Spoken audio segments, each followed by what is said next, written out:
जी दादू शहर जे छाणो शाहबाद में 2 ॾींहं अॻु 3 सालनि जी मासूम ॿारड़ी अफ़शां धी मोहम्मद मूसा सां ज़बरदस्ती ॾाढाई जेको वाक़ियो पेश आयो, उन जे वाक़े जे ख़िलाफ़ अॼु मुख़्तलिफ़ सियासी समाजी तोड़े मज़हबी तंज़ीमुनि जा सवें जेके शहरी आहिनि उन्हनि पारां एहतजाजी मुज़ाहिरो कयो आहे। उन दादू शहर जे कचहरी रोड ते धरणो हयो आहे। असीं एहतजाज कंदड़ शहरनि खां पुछंदासीं त हुननि जो कहिड़ो मुतालबो आहे। मासूम ॿारड़ी वारो मामिलो एसी ताईं पहुतो आहे, सिर्फ़ु हिकु शख़्स गिरफ़्तार थियो आहे अयाज़ नाले जेको मुजरिम आहे।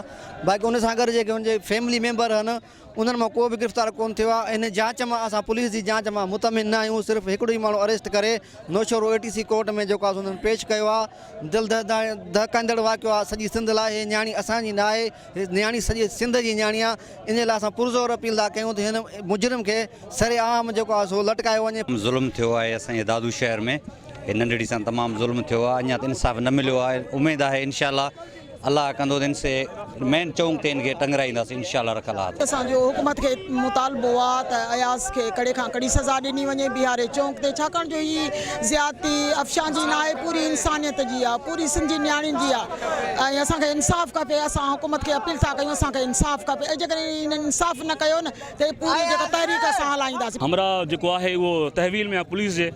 असांखे इहो ई ख़ौफ़ आहे शायदि को थी सघे थो को उनखे प्ली ॾिनो वञे बिरादरी त चाहे हाणे बिरादरी जो मसइलो आहे कोन, हिकु इंसानियत जो मसइलो आहे। पर तफ़्तीश त कयो, छो इहे रोज़ बरोज़ ये वाक़िया पिया वधंदा। अॼु अफ़शां आहे, सुभाणे का ॿी छोकिरी नंढड़ी हूंदी। अयाज़ पंवर जेको क़ातिल गिरफ़्तार आहे, असांजो सिर्फ़ु इहो मुतालबो आहे त सिर्फ़ु गिरफ़्तारी ताईं हिन मामले खे महदूद न रखनि, सही तरीक़े सां जांच कराई वञे। उन सां गॾोगॾु असां सभिनी जो इहो मुतालबो आहे त इनखे जेको आहे सो फांसी ॾिनी वञे। हर ज़ुल्म जे ख़िलाफ़ आहे। तारिक लबेक जो मंशूर आहे। अॼु असां हिन मासूम अफ़शां न्याणी सां जेको ज़ुल्म थियो आहे, असांजो कंध शर्म खां झुकी वियो आहे। असीं तारिक लबेक जे प्लेटफॉर्म तां हीअ आवाज़ उथारियूं पिया। हीअ मामिलो उते जो उते आहे। अफ़सोस हिन ॻाल्हि जो आहे त हेॾो वॾो ज़ुल्म थियो आहे। जॾहिं इस्लाम इन शइ जी इजाज़त ॾिए थो त जॾहिं को ज़ुल्म करे, ज़िना करे, उनखे सरेआम संसार कयो वञे।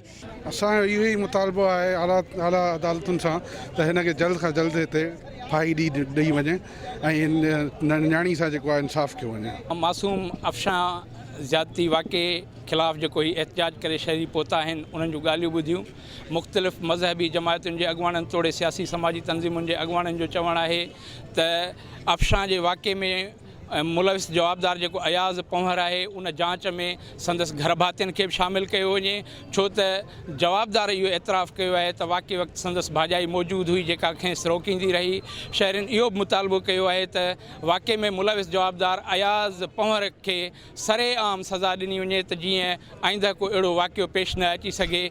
कैमरामैन दीदार शेख सां गॾु फ़ताह शेख, टाइम न्यूज़ दादू।